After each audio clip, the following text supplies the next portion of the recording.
Boa noite, turma, tudo bem? Vamos iniciar nossa aula de agora à noite e, consequentemente, hoje a gente encerra o nosso conteúdo que fala sobre a parte da farmacodinâmica e a química farmacêutica.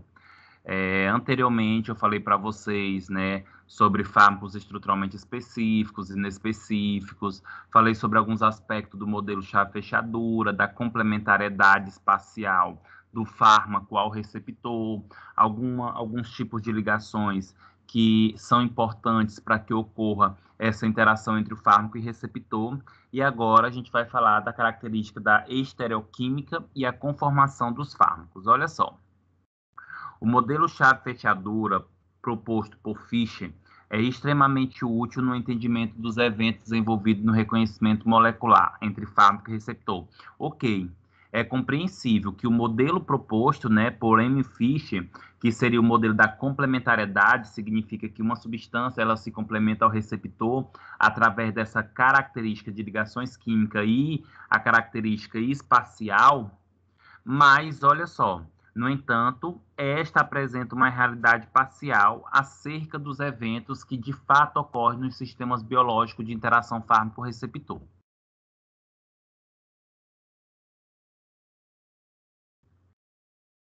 O que seria isso? Significa, gente, que o modelo chave-fechadura ele é parcialmente aceitável. Existem outras características associadas ao perfil do fármaco, assim como o perfil do receptor, que pode influenciar nessa interação entre fármaco e receptor, que é o que nós vamos estudar a partir de agora.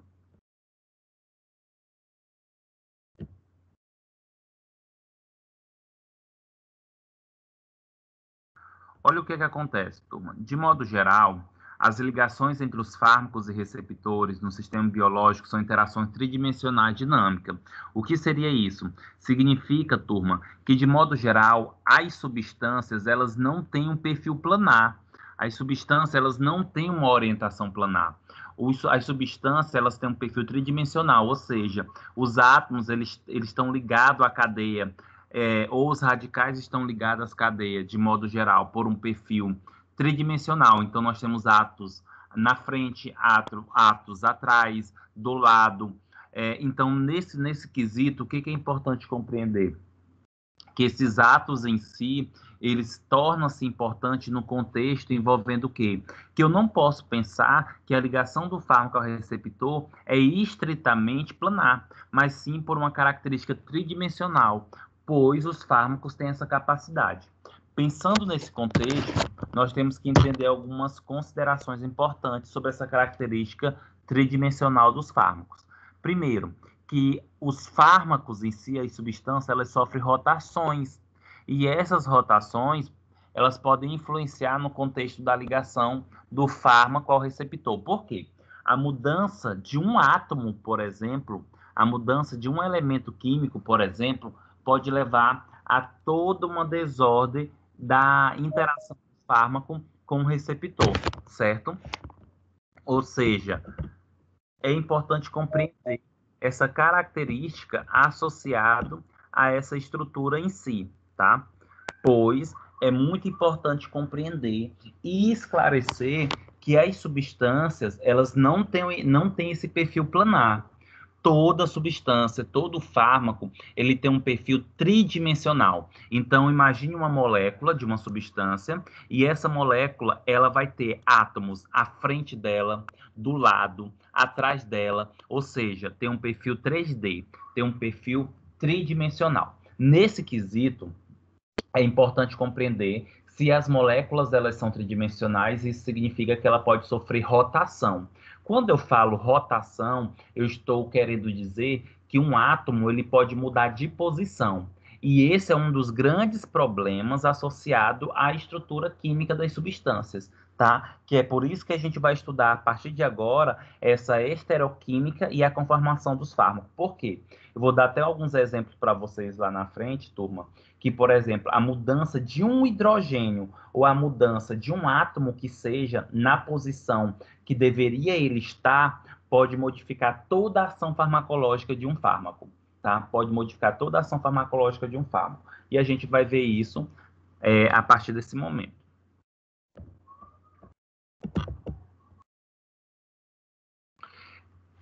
E diante disso, né, de tudo que eu comentei para vocês sobre essa questão que os fármacos são tridimensionais, que os fármacos podem sofrer rotação em si e acabar modificando uma posição inicial de um átomo, e isso levar alguns efeitos, algumas características, tudo isso foi descoberto, gente, a partir da geração talidomida, né? E lembra que quando nós falamos nessa geração talidomida, eu estou me referindo a que sentido? Ao medicamento talidomida mesmo. Lembra, gente, que a talidomida, né?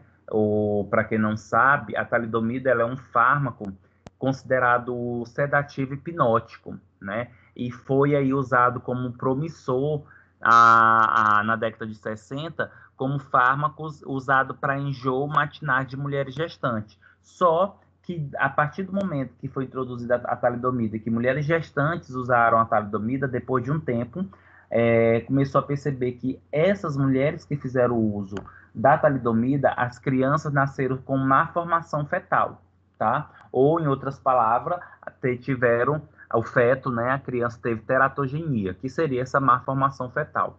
E tudo isso, gente, aconteceu simplesmente por uma alteração, por uma mudança conformacional de um átomo, que é o que eu vou mostrar para vocês, e que os cientistas só começaram a estudar e perceber essa modificação, infelizmente, a partir da geração talidomida, ou seja, a partir desse desastre que foi.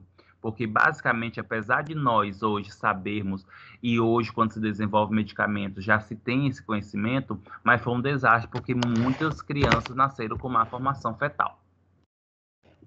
Então, por muitos anos, pouco se deu importância e pouco conhecimento se havia adquirido sobre as modificações moleculares na forma e estrutura dos fármacos nos sistemas biológicos.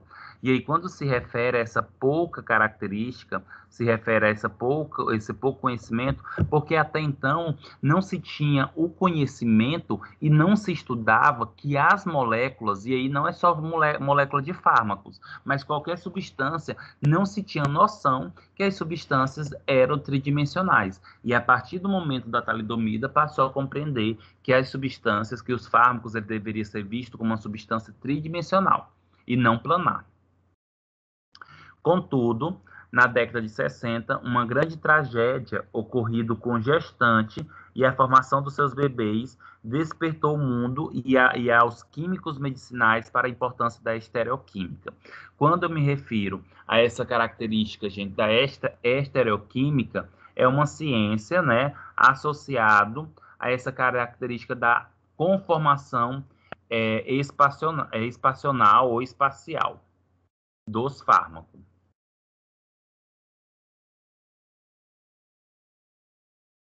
E aí, então, entre outras palavras, nós podemos até definir essa estereoquímica como uma área da química, uma disciplina da química, que o objetivo dela é estudar a disposição espacial dos átomos, né, que formam a estrutura molecular. O que seria isso? Em que posição cada átomo está, ou em que posição cada átomo fica.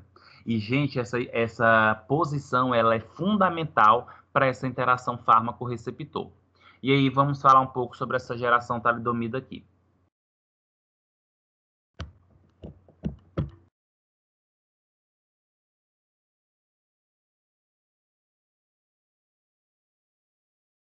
Turma, a talidomida, ela esteve no mercado pela primeira vez na Alemanha em 1957, né, em 1º de outubro de 1957, e foi comercializada como um sedativo hipnótico com poucos efeitos colaterais, tá?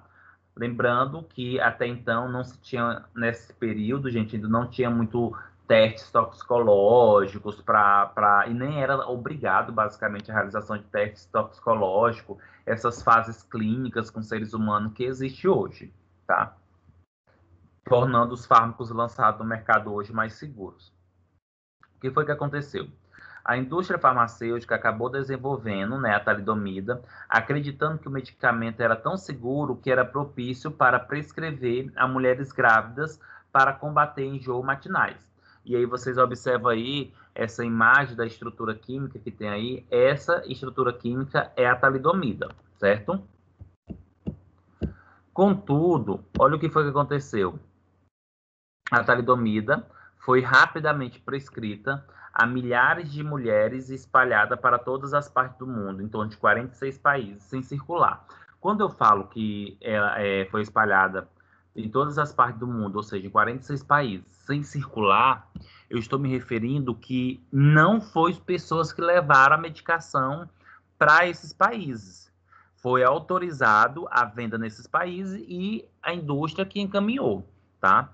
O que foi que aconteceu? Durante a década de 60, cerca de 12 mil crianças nasceram com má formação congênita oriundo da talidomida. Lembrando que quando a gente fala má formação fetal ou má formação congênita, geralmente nós nos referimos ao termo teratogenia, ou quer dizer assim, que uma substância que leva a teratogenia, ela é considerada teratogênica. Então, quando se tem uma má formação, é porque houve uma teratogenia.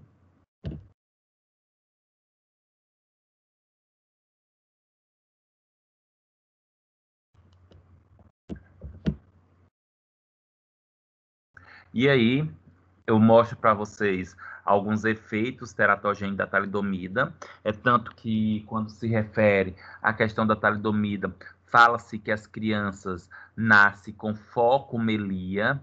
Quando eu utilizo esse termo focomelia, é porque as crianças, literalmente, gente, que sofriam a teratogenia, né, acabava não desenvolvendo os membros superiores e inferiores adequadamente, ficava meio que atrofiados. E a região torácica ficava bem desenvolvida, semelhante a uma foca. Por isso que recebeu esse termo aí de focomelia. E olha só, gente, os efeitos da talidomida sobre o feto. Ausência ou hipoplasia de membros, né? Ou seja, ausência ou a não formação de membros adequadamente, defeito no fêmur e tíbia, malformação no coração, intestino, útero e vesícula biliar, polegar com 3 juntas e defeitos nos músculos dos olhos e da face, e ausência de aurículas e surdez. É tanto, turma, que a literatura aponta que geralmente quando uma criança nasce com a focomelia, ela não passava de basicamente 2 a 5 anos de vida.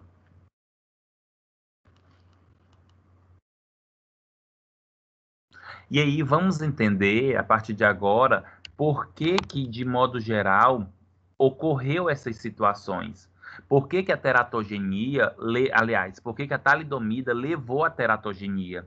E tudo isso é explicado, gente, através da estereoquímica, através da mudança espacial dos átomos na molécula.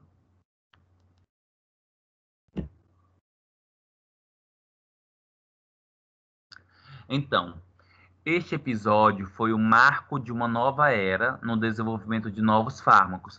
A partir desse momento, passou-se a ter destaque a conformação espacial dos fármacos e suas formas opticamente ativas.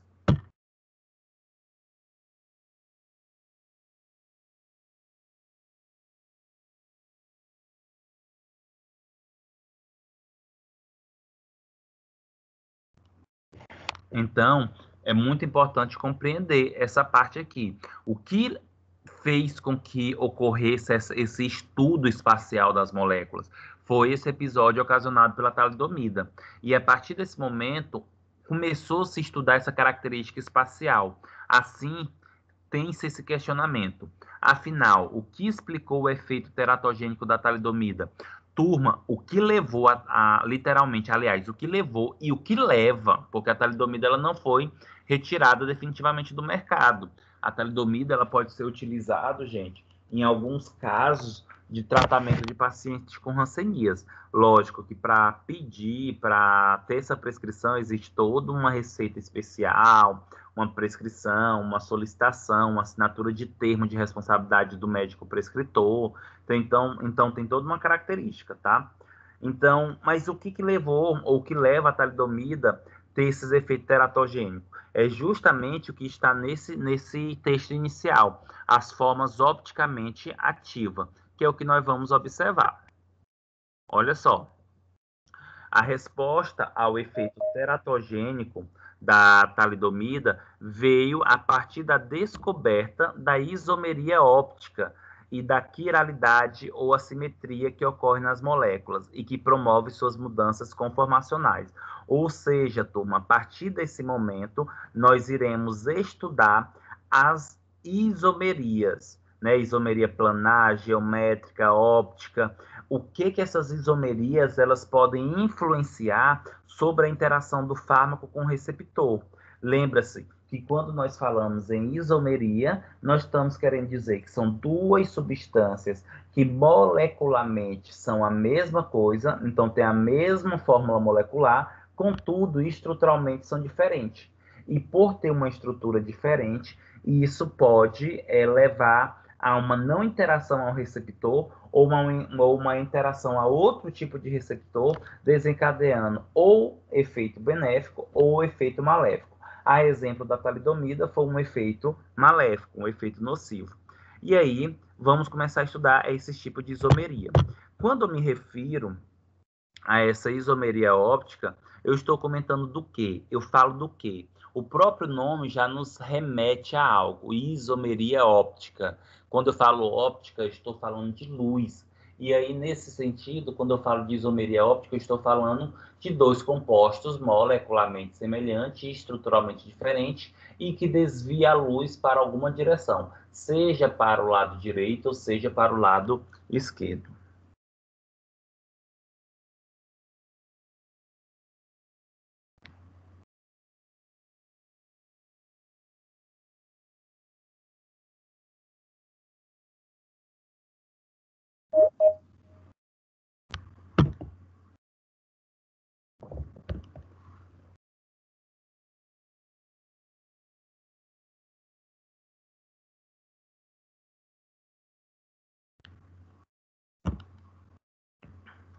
E aí, nesse contexto e falando dessa característica, vamos começar a estudar a isomeria óptica, tá? A isomeria óptica ou extroisomeria estuda o comportamento da substância quando submetida a um feixe de luz polarizada, para verificar basicamente qual a direção que esta luz ela vai ser desviada, se é para um perfil para a esquerda ou se é para um perfil para a direita. É tanto que se for para a direita é destrógeno e se for para a esquerda, levógeno. Observam só, gente, que os isômeros ópticos eles possuem a mesma fórmula molecular, que foi o que eu comentei para vocês anteriormente, mas são diferenciados por sua atividade óptica e às vezes possuem atividade biologicamente diferente. O que seria isso? O que esse texto nos remete? Observe essas duas estruturas químicas que vocês estão observando neste slide. Turma, a estrutura química à esquerda de vocês e à direita de vocês, elas são molecularmente semelhantes. Então, tem a mesma quantidade de carbono, a mesma quantidade de hidrogênio, a mesma quantidade de oxigênio. Ambas têm a mesma forma molecular. Contudo, estruturalmente, são diferentes. Como assim, professor? Observa que nós temos aí os átomos em posição diferente. O hidrogênio uma hora está do lado esquerdo, outra hora está do lado direito, o metil uma hora está do lado esquerdo, uma hora está do lado direito. O que isso significa? Que, de modo geral, essas estruturas aqui, essas estruturas aqui, apesar de ser molecularmente igual, estruturalmente é diferente. E aí, o que a gente tem que entender nesse contexto? Uma vez que eu mudo uma posição de um átomo, eu mudo toda uma característica de ligação com o receptor. E assim eu posso ter um efeito esperado ou um efeito não esperado. Ou eu posso ter um efeito benéfico ou um efeito maléfico, por causa da modificação da posição dos átomos.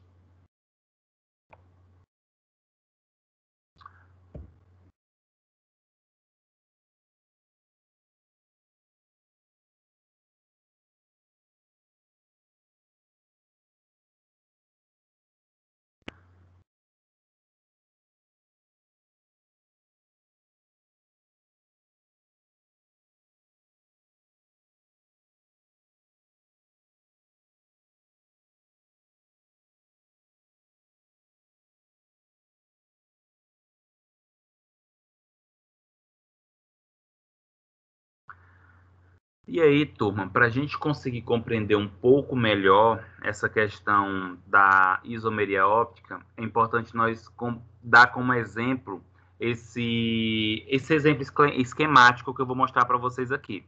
É como se você colocasse, gente, uma substância no espelho. O espelho ele reflete a estrutura daquela substância, mas sempre vai refletir de uma maneira diferente. Ao contrário, é como se ela invertesse, tá? A posição. Olha só, quando nós submetemos essas duas moléculas a um feixe de luz polarizada, notamos que uma delas desvia a luz polarizada para a direita e sendo denominada assim de destrógeno, ou pode-se utilizar o D ou o R. Toda vez que vocês observar antes do nome da substância D ou R, você já sabe que está desviando a luz para a direita. E quando a outra luz é desviada para a esquerda, pode ser denominado de levógeno, tá? Ou então pode ser indicado pela letra L ou pela letra S. Então nós temos aí destrógeno, levógeno. Destrógeno desvia a luz para a direita, levógeno desvia a luz para a esquerda. Gente, observam só. Quando vocês colocam, de modo geral, uma substância ou a própria sua mão de frente para o espelho, você pode observar que, de modo geral, você tem a apresentação da sua mão ou a apresentação da substância, mas sempre em posição diferente. É como se invertesse.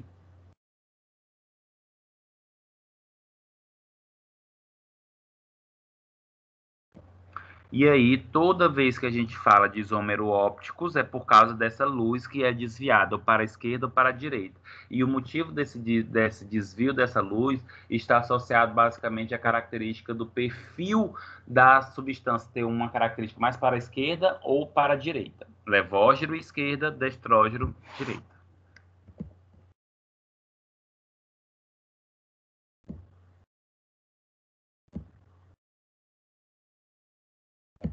E aí nós temos como questionamento, turma, o que favorece, né, essa isomeria óptica entre as moléculas? O que faz com que ocorra uma isomeria óptica, né, dentro dessa característica molecular? É nada mais, nada menos do que a presença de carbonos quirais.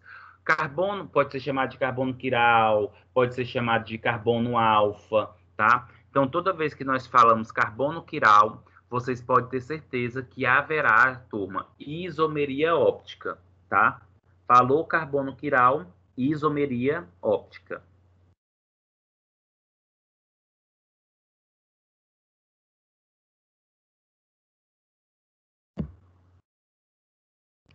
E o que seria esses carbonos quirais, né? O que seria esse carbono assimétrico ou carbono alfa?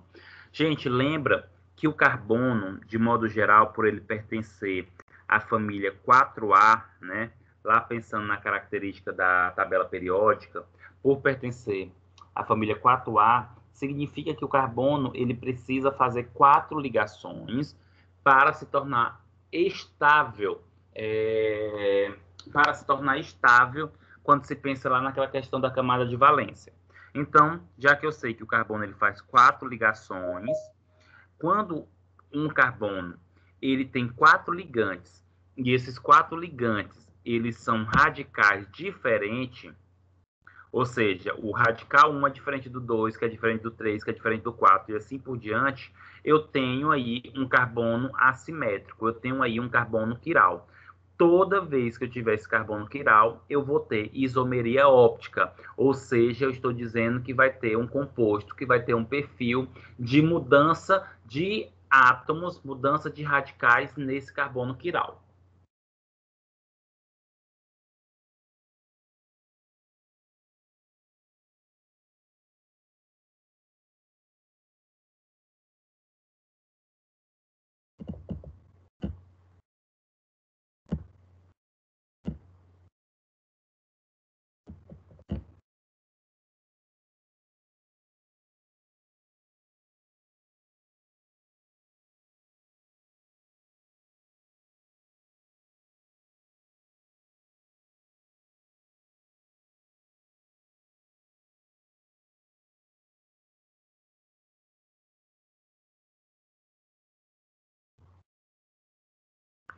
E aí, turma, neste slide, nós temos aqui mais didaticamente mostrando para vocês o que seria esse carbono quiral. Como eu comentei para vocês, o carbono quiral é aquele que faz 4 ligações simples ou ligações saturadas, tá? Ou ligações saturadas. E o motivo dele se tornar um carbono quiral é porque todos os radicais são radicais diferentes. Observa esse exemplo dessa molécula do ácido lático, tá? Observa que na parte superior, que é representado pela estrutura COOH, isso aí é um radical, que é o ácido carboxílico, que eu já mostrei para vocês. Aliás, que vai ser nossa próxima aula, que vai ser sobre a aula de funções orgânicas, tá? E química farmacêutica. Do lado direito, nós temos a hidroxila, que é O, hidrogênio, oxigênio e hidrogênio junto, tá? Abaixo, nós temos o CH3, esse CH3 é o metil, e do lado esquerdo, central, nós temos hidrogênio. Observa que, de modo geral, nós temos aí uma substância que tem um carbono, e esse carbono faz 4 ligações, e as 4 ligações são radicais diferentes. Perfeito. Nesse sentido aí, observa, gente, que quando nessa característica do carbono quiral, o que acontece? Ocorre uma modificação da estrutura. Observa, gente, ainda nessa molécula aí do ácido lático, que a molécula do lado esquerdo, a hidroxila, está do lado direito, e o hidrogênio do lado esquerdo. Já na molécula do lado direito, a hidroxila está do lado esquerdo e o hidrogênio do lado direito.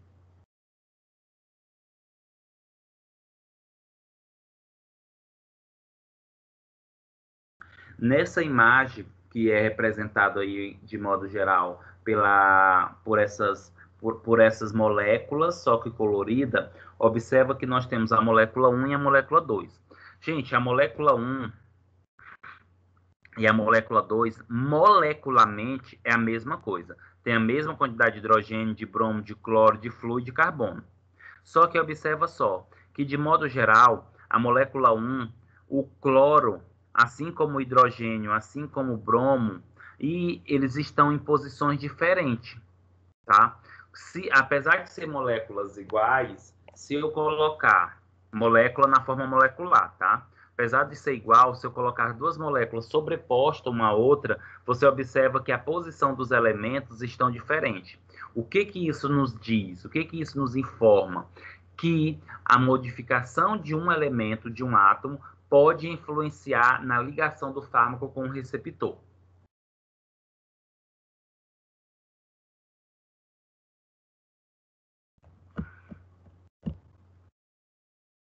E falei de tudo isso aqui para vocês para justificar e mostrar, gente, que literalmente a talidomida ela apresenta 2 isômeros ópticos ativos, os quais apresentam atividades totalmente diferentes. E aqui é muito importante vocês compreenderem esse quesito, que quando eu falo que tem 2 isômeros ópticos, eu estou afirmando, turma, que quando eu falo que uma substância tem um isômero óptico, ou tem 2 isômeros ópticos, eu estou afirmando que a substância tem um carbono quiral, tá?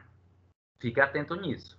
Se tem um carbono quiral na molécula, eu vou ter 2 isômeros ópticos. Se eu tenho 2 carbonos quirais, eu vou ter, no caso aí, 4 isômeros ópticos. E assim por diante, tá? Então, vamos lá. Quando eu falo isômeros R, desvia a luz para a direita. Quando eu falo isômero S, desvia a luz para a esquerda. Gente, observa essa estrutura molecular da talidomida. Quando a gente olha a talidomida, a primeira coisa que a gente, na verdade, para a gente observar e saber se um fármaco ele tem quiralidade, eu tenho que olhar a estrutura dele e procurar ver se existe algum carbono quiral, tá? E a talidomida tem um carbono quiral, tá? O carbono quiral que a talidomida tem, ele se encontra, gente, nessa ligação do nitrogênio com o carbono. E aí nós temos o carbono quiral, pois no final o carbono ele vai fazer 4 ligações com radicais diferentes. Nesse quesito, diante disso, nós vamos ter esse carbono quiral. E aí qual é o problema? problema é que uma vez que eu tenho um carbono quiral, esse carbono quiral ele vai ter dois isômeros. Um que vai desviar a luz para a esquerda, que é representado pela letra L ou S, e o outro que vai desviar a luz para a direita, que vai ser representado pela letra D ou R. E aí, em relação à talidomida, que aí você já pode observar na imagem do lado direito, o isômero S da talidomida é teratogênico, ou seja, ele vai ter um efeito teratogênico, enquanto, ou seja, ruim, nocivo, enquanto o isômero R da talidomida tem um efeito sedativo e hipnótico, que seria o efeito esperado e benéfico, tá? Não sei se vocês conseguem observar, tá? Por essa imagem, mas nós temos aí a talidomida S, né? Isômero S, e talidomida R, isômero R. Turma, não sei se consegue observar, mas existe uma diferença aí nas duas substâncias, tá? A diferença nessas duas substâncias, elas são encontradas, turma, no própria ligação do nitrogênio com o carbono. Uma, a ligação ela está como se fosse para frente, o radical é como se estivesse para frente, e a outra, o radical está como se fosse para trás. Ou seja, há mudança na conformação, há mudança no espaço dos átomos, ou seja, está tendo aqui uma estereoquímica, tá? E essa mudança vai influenciar literalmente, olha só, e essa mudança vai influenciar literalmente na ligação do fármaco com o receptor. Em relação, turma, à talidomida ainda, o isômero S, que eu falei para vocês que é teratogênico, ele é oxidado seletivamente, e por ele ser oxidado seletivamente, ele leva à produção de radicais que eletrofílico, tipo arenóxido. O que seria isso? É a produção de radicais livres. E uma vez que ocorre a produção desses radicais livres, deste isômero S, leva literalmente esses radicais livres a atacar ao desenvolvimento celular de um embrião, de um feto, levando assim a teratogenicidade, tá? Enquanto o isômero R, ou seja, aquele que desvia a luz para a direita, da talidomida, acaba literalmente não levando essa interação, a produção de radicais livres.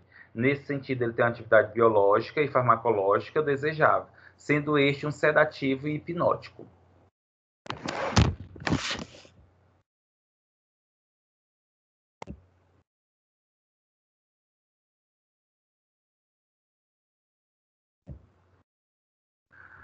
Turma, e só vou tomar uma água e vou falar para vocês do segundo exemplo associado à esteroquímica desse fármaco, tá? Que é o propanolol. Só um momento.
Turma, e para tentar fixar um pouco melhor, ou tentar abrir a mente de vocês para essa característica relacionada a esse perfil do receptor e do fármaco, e a mudança conformacional que os fármacos podem sofrer por causa de uma característica chamada de isomeria óptica, porque eles podem ter um carbono quiral, que é aquele que faz 4 ligações com radicais diferentes. Vou dar um exemplo para vocês do propanolol, tá? Que em relação ao propanolol, já falei N situações dele, no sentido dele ser antipertensivo, algumas aplicações, tá? Não de modo geral. O propanolol é um fármaco antipertensivo que age por bloqueio dos receptores beta-adrenérgicos, ou seja, ele é um fármaco que tem perfil antagonista, e teve seu mecanismo de ligação descoberto, né, ou racionalizado por Enzo Stendman. E o que foi que aconteceu? Que quando se analisaram a estrutura molecular quando se analisaram a estrutura do propanolol, eles propuseram que o propanolol ele tinha 3 locais que iriam interagir com o receptor, que é o que eu vou mostrar para vocês. Então aqui, turma, nós temos a molécula do propanolol. De modo geral, olhando para essa molécula do propanolol, nós temos alguns questionamentos. Primeiro questionamento: encontre o centro quiral da molécula. Quando eu me refiro encontre o centro quiral da molécula, eu quero que vocês olhem e vejam se vocês conseguem encontrar o carbono quiral. Lembrando que o carbono quiral é aquele que faz 4 ligações com radicais diferentes. E, além disso, o carbono quiral ele pode ser chamado de carbono quiral, assimétrico ou carbono alfa. Tá? E o segundo ponto é aonde estão os grupamentos químicos que possivelmente podem ter um perfil de ligação com um receptor. Tá? Lembra que eu comentei já para vocês, gente, que quando eu olho para a estrutura química de um fármaco, eu já tenho que olhar com a ideia de perceber quais possíveis funções ou radicais ou parte dessa estrutura que tem um perfil de se ligar com o receptor, tá? E aí, olhando o propanolol, nós temos aqui, olha só, aonde tem esse asterisco é aonde nós temos o carbono quiral, tá? Observa que esse carbono, que teoricamente não está aparecendo na imagem, tá, turma? Porque toda vez que eu tenho uma ligação química, quando eu tenho uma estrutura de um fármaco com ligações químicas por esses traços, que isso representa a ligação, nas junções tem um carbono, tá? Não precisa colocar o carbono aí, porque fica subentendido que aí é um carbono. Então, observa que esse carbono ele acaba fazendo 4 ligações com 4 radicais diferentes. Vamos começar a compreender. O radical de baixo é a hidroxila, então é o primeiro radical. Do lado direito, nós temos aí com esse radical ligado a nitrogênio, a amina, é um radical. E o outro, nós temos aí um éter ligado a esse grupamento de anéis aromático, tá? De anel aromático, é outro radical. E o quarto radical é a ligação invisível, que não está sendo observada aí, que é com o hidrogênio. Por quê, turma? Lembra, toda vez que eu tenho um carbono e eu não consigo definir todas as ligações ou todos os átomos que ele se liga, e se tem 3 ligações e o carbono para ser estável precisa de 4, eu sei que a quarta é feita com o hidrogênio, tá?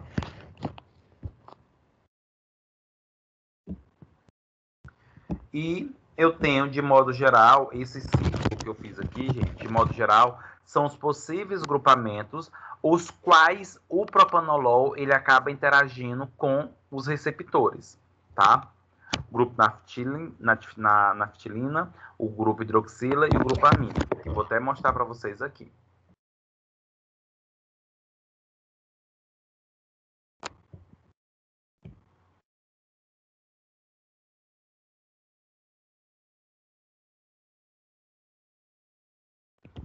Então, nós temos aqui.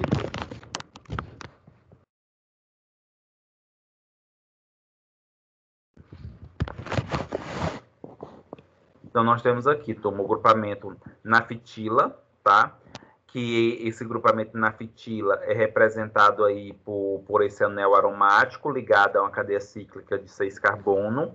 E aí, eu já até comentei anteriormente, quando vocês encontrarem o carbono, quando vocês encontrarem anéis aromáticos, cadeia cíclica, gente, possivelmente essa cadeia cíclica ela tem uma capacidade de interagir com o receptor, se o receptor também tiver anel aromático ou uma cadeia cíclica em posições semelhantes, através de uma interação hidrofóbica, pois esse grupamento ele tem perfil lipossolúvel ou hidrofóbico, tá?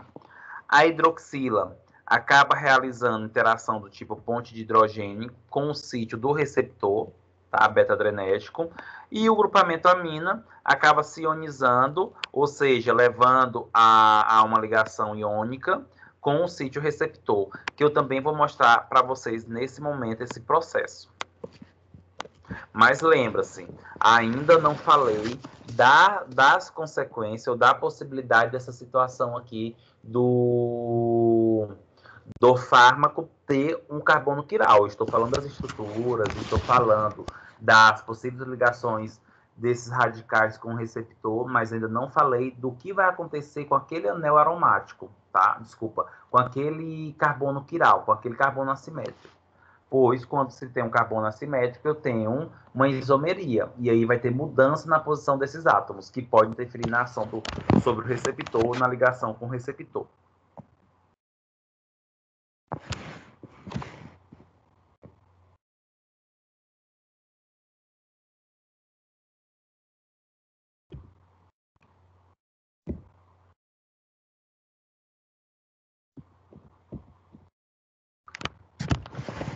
Contudo, turma, olha só o que acontece. Nós temos aqui o propanolol isômero do tipo S, ou seja, desvia a luz para a esquerda, e nós temos o propanolol isômero R, que desvia a luz para a direita, certo?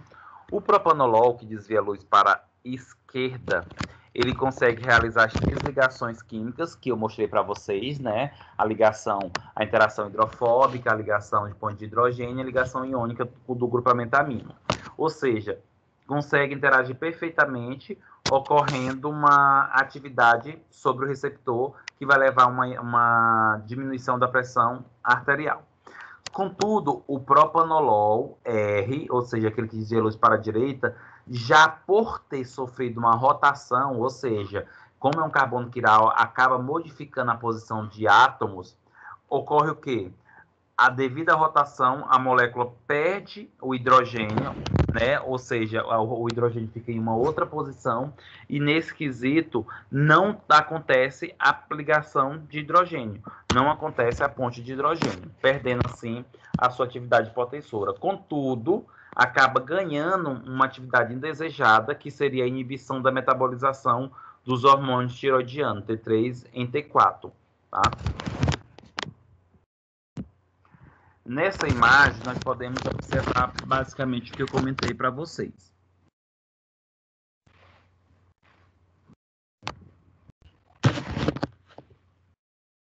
Olha só, nós temos aqui, turma, do lado esquerdo colorido, nós temos o propanolol, que é o isômero S, e nós temos do lado direito colorido o propanolol isômero R. Se vocês observarem, essas linhas circulares com traço, ela equivale ao receptor, está representando o receptor. Observa que do lado esquerdo existe 3 porções do receptor, e todas as 3 porções do receptor estão fazendo ligação.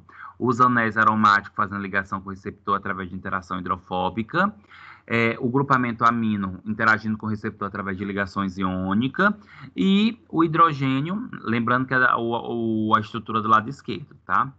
E o hidrogênio fazendo ligação com o oxigênio da estrutura. Perfeito, tá tendo as 3 interações, tá? O isômero S. Contudo, quando tu vai para o lado direito, o isômero direito, e desvia a luz para a direita, o R, observa que faz a interação hidrofóbica com o receptor, faz a ligação da amina, mas não tem a ligação do hidrogênio. Por quê? Se vocês observarem, a posição do oxigênio, que é representado por esse talinho vermelho, está ao contrário. Em vez de estar de baixo, está para cima. Então, acaba não acontecendo essa interação com o receptor em si. não com o receptor beta-adrenérgico, mas acaba interagindo com outros receptores ou com outros locais, como no fígado, impedindo a metabolização do hormônio T3 em T4.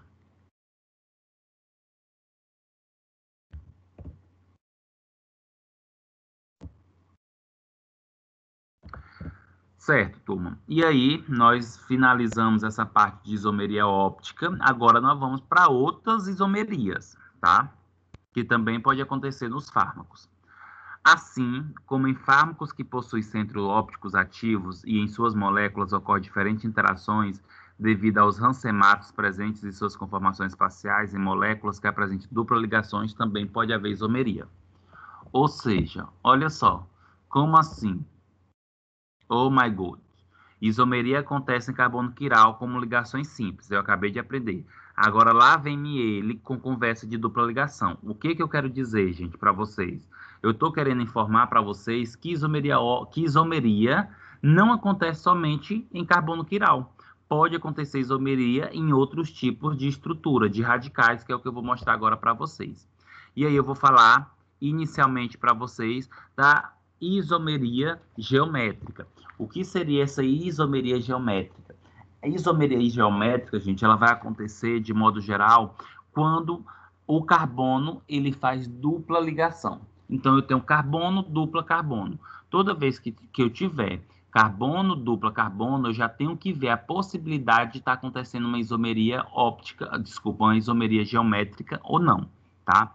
E essa isomeria geométrica, ela pode ser do tipo cis ou trans. Cis, quando elementos da mesma características estão na mesma posição no eixo, e trans, quando os elementos estão em posições ao contrárias. Vou dar uns exemplos para vocês já já. A isomeria cis pode ser chamada de isomeria S e a isomeria trans também pode ser chamada de isomeria E. Olha só, a isomeria geométrica, ela pode acontecer, gente, tanto em compostos com ligações duplas, como também em compostos cíclicos, tá? O que acontece para acontecer esse processo da isomeria? Lembrando, gente, toda vez que eu utilizo o termo isomeria, eu estou querendo dizer que são dois compostos que molecularmente, a fórmula molecular são iguais, mas estruturalmente são diferentes, tá? Então, nós temos alguns fatores que podem levar à isomeria. Então, toda vez, observa só, essa imagem que tem carbono, dupla carbono, e esses carbonos estão todos ligados ao hidrogênio. Gente, quando eu encontrar carbono, dupla carbono, eu já tenho que supor que pode acontecer uma isomeria. Contudo, se eu perceber que todos os átomos, aliás, todos os radicais que são ligados a esses carbonos é o mesmo radical, então ele não vai ser isômero, tá? Não vai acontecer isomeria. Por quê? Para que tenha isomeria, é importante eu saber que o radical A, ou o radical A, ele tem que ser diferente do B. E o radical C tem que ser diferente do D. Não pode ser igual, tá? Ou seja, tem algumas condições que são específicas ou algumas condições que são como se fossem regras para que tenha essa isomeria ou não.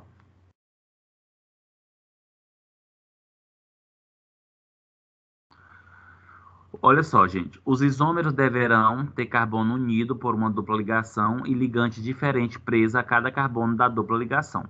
Seja a ligação dupla entre carbono e seus ligantes A, B, C, D, a condição para que ocorra a isomeria geométrica cis ou trans deve ter seu ligante A e B diferente e C e D diferente, tá? Vou mostrar uma imagem aqui para esclarecer isso para vocês.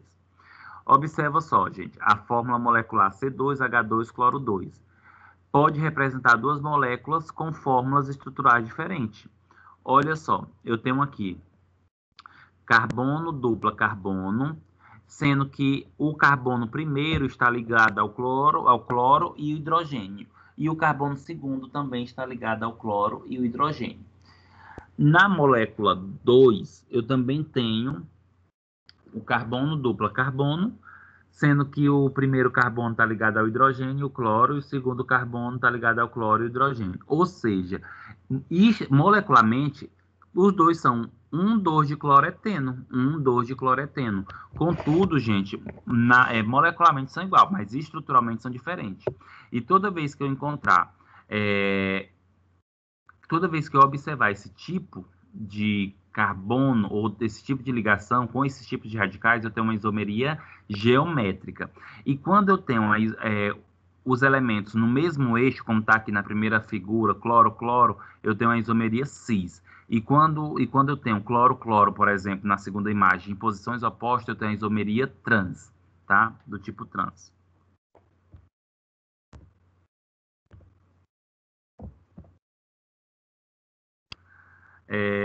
Gente, a isomeria cis, ela indicando átomos iguais de um mesmo lado em relação aos carbonos da dupla, que foi o que eu comentei para vocês agorinha. E a isomeria trans é indicando que os átomos estão em posições transversais ou opostas em relação ao carbono da dupla. E lembra que também a isomeria geométrica ela pode acontecer em moléculas que são cadeias cíclicas, tá? E existem alguns critérios, existem algumas coisas associadas a isso.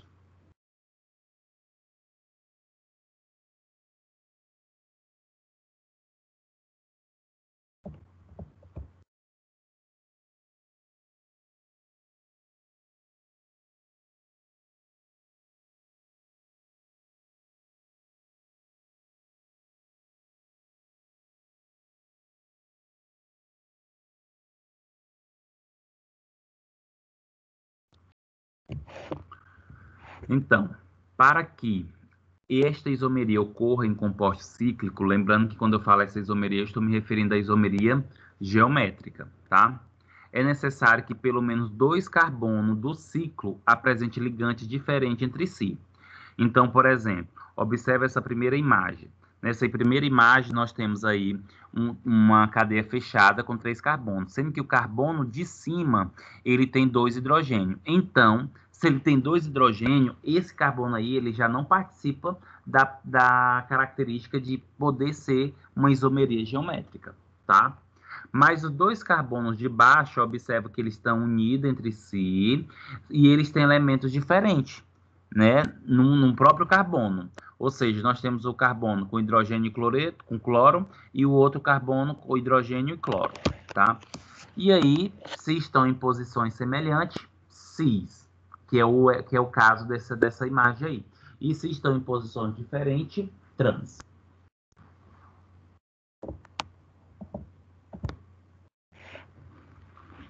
Novamente, é só uma ilustração. Observa aqui que nós temos carbono-carbono ligado em cadeia fechada. Nós temos ligado ao primeiro carbono o bromo e o hidrogênio, ligado ao segundo carbono o hidrogênio e o bromo. Ou seja, acaba entrando na regrinha de ser possível uma isomeria geométrica, tá? Principalmente porque os elementos são diferentes do carbono. E aí, como está na mesma posição, do lado esquerdo cis, do lado direito trans. Além, turma, da isomeria geométrica, nós temos também a chamada isomeria de posição, que também pode ser chamado planar. É o que a gente vai observar agora. O próprio nome já nos refere que tipo de isomeria é essa, né? Quando se fala isomeria de posição, significa que vai ter mudança na posição de um átomo, tá? E ela ocorre, essa isomeria de posição planar, ela pode ocorrer quando temos 2 compostos com a mesma fórmula molecular, mesmo grupo funcional e mesmo tipo de cadeia, mas que se diferenciam na posição da insaturação, ou seja, da ligação, do grupo funcional, na posição do heteroátomo ou do radical substituinte. Vamos dar alguns exemplos. Olha só, gente. Isomeria de posição ou planar de acordo com a posição do heteroátomo. Lembrando que quando eu me refiro a heteroátomo, é um elemento que está entre carbono, que não é carbono e que não é hidrogênio. É diferente, por isso que recebe o termo heteroátomo, tá? Heteroátomo é todo elemento que aparece entre 2 carbonos na cadeia. Geralmente, os heteroátomos podem ser os ésteres, os éteres, as aminas, as amidas. Aparecem os heteroátomos como oxigênio e nitrogênio em diferentes posições. E aí nós temos o exemplo para vocês aí da posição do heteroátomo. Gente, observa só. Na primeira imagem, nós temos aí o etoxetano. E já na segunda imagem, nós temos o metoxetano. Se vocês fizerem se vocês contabilizarem a quantidade de carbono, a quantidade de hidrogênio e oxigênio que tem no etoxetano e no metoxetano, vai ser a mesma. Vai ser a mesma quantidade de carbono, hidrogênio e oxigênio, mas estruturalmente diferente. Observa que a posição do oxigênio é diferente, tá? O etox, o oxigênio está na posição do segundo carbono, após o segundo carbono, e o metox, ele está na posição após o primeiro carbono.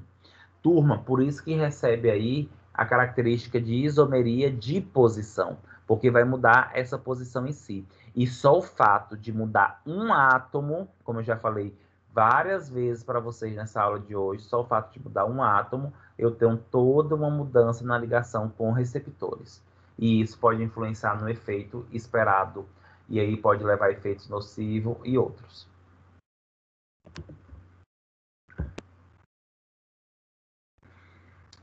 Assim, turma, eu também posso ter a isomeria de posição ou a isomeria planar de acordo com a substituição assim como a substituição ou a posição do substituinte em grupamentos, né, ou compostos cíclicos. Como, por exemplo, observa, se o anel aromático já tiver um átomo ou um grupo de átomo ligado ao anel benzeno, as substituições posteriores serão influenciadas por ele, ou seja, dizemos que este grupo é um orientador da substituição de hidrogênio desse anel. Como assim? Se eu tenho, por exemplo, aliás, se o composto ele já tem o composto cíclico, se ele já tem um grupamento funcional, por exemplo, se ele já tem um grupamento funcional, se ele já tem um grupo, como exemplo, metil, todos os outros grupos eles vão acabar sendo inseridos em posições diferentes. É como se o primeiro grupo ele fosse o orientador. E aí, dependendo da posição, nós vamos ter uma posição orto, meta ou para, dependendo de qual carbono vai estar ligado. Como, por exemplo, aqui, ó. Observa que eu tenho aqui um anel aromático e ligado a esse anel aromático eu tenho a hidroxila. A hidroxila, nesse caso aqui, vai ser o que nós chamamos de grupo orientador. Significa que a hidroxila vai induzir com que os outros radicais eles vão para outra posição. E aí, se eu tenho, por exemplo, a ligação do metil no segundo carbono, vai ser orto. Se tem no terceiro carbono, vai ser meta. E se eu tenho no quarto carbono, vai ser para. Ou seja, toda posição vai partir de um grupo orientador. E a partir desse grupo orientador, nós vamos ter o perfil da posição do carbono. Da posição do carbono, eu posso definir se é orto, se é meta ou para. Orto, o grupamento vai estar ligado ao segundo carbono, meta ao terceiro carbono e para ao quarto carbono. Gente, observando esses três compostos, é nítido que estruturalmente é diferente, mas molecularmente são iguais, tá? A mesma quantidade de carbono, a mesma quantidade de oxigênio, de hidrogênio é semelhante para essas três substâncias, mas não são substâncias iguais. E isso acaba influenciando na ação ou na interação com o receptor. Certo, turma? Algum questionamento, alguma pergunta?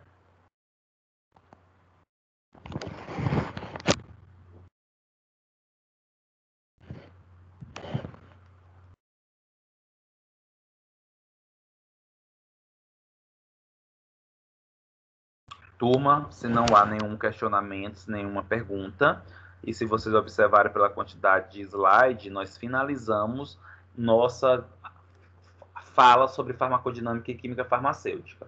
Na próxima semana nós vamos falar sobre funções orgânicas e na segunda semana de